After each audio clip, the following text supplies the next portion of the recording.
Hey everyone, welcome to week 5. I know you have more important things to do, like getting ready for your exam, which will be available tomorrow, but I want to highlight a couple things and give you a couple updates. Number one, so as far as your memos go, I started grading those yesterday. I got a handful done, and I'll do more today.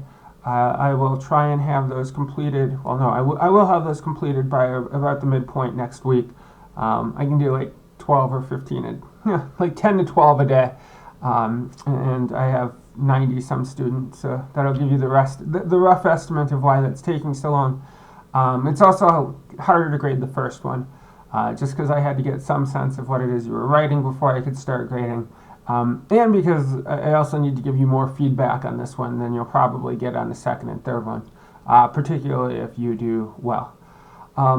As far as your exam goes, some of you have asked some questions about sort of what's going on and what you should study. My general thing would be to tell you that you should study what's sort of overlapped.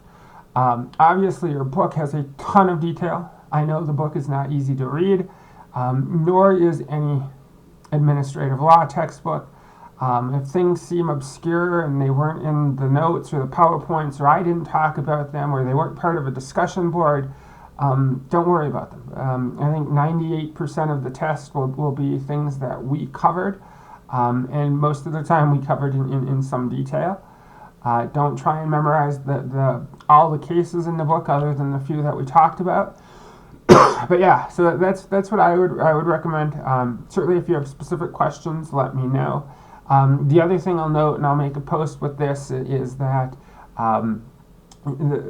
because of the Blackboard and all the IT maintenance stuff, you actually have to finish by 8 p.m. on Friday instead of 10. I'll compensate that, and I'll make it available at 3 tomorrow as opposed to 5.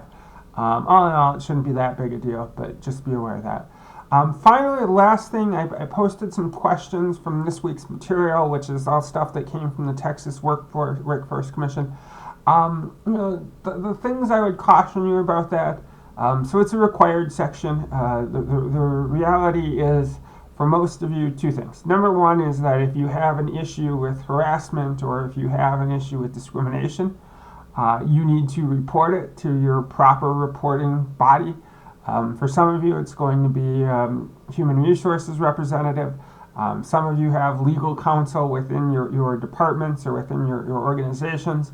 But you do need to report it. There is a time limit on it. You have 180 days in the state of Texas, which is fairly common. Most states tend to have somewhere between half a year and a full year to report it.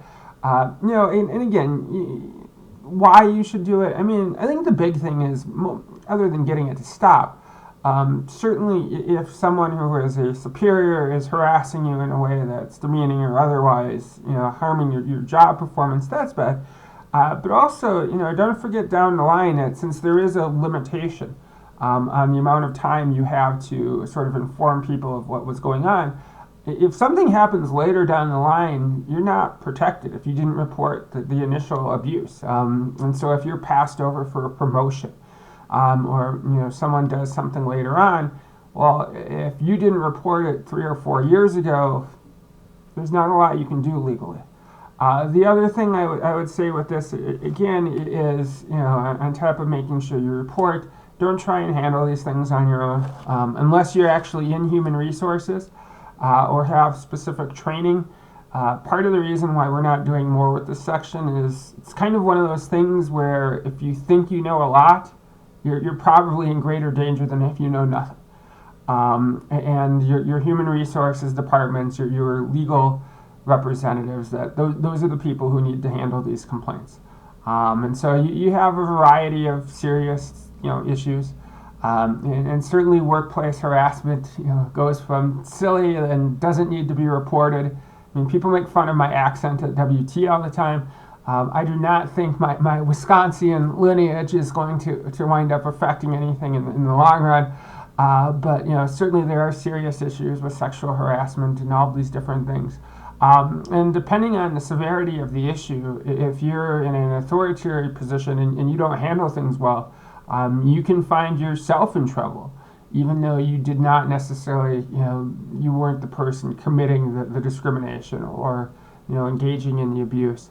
And so at the end of the day, my only advice to you is, unless you are in human resources, your job when it comes to abuse or discrimination or harassment is really to find someone who knows your system, who understands the law and convey that information, and convey those problems with them.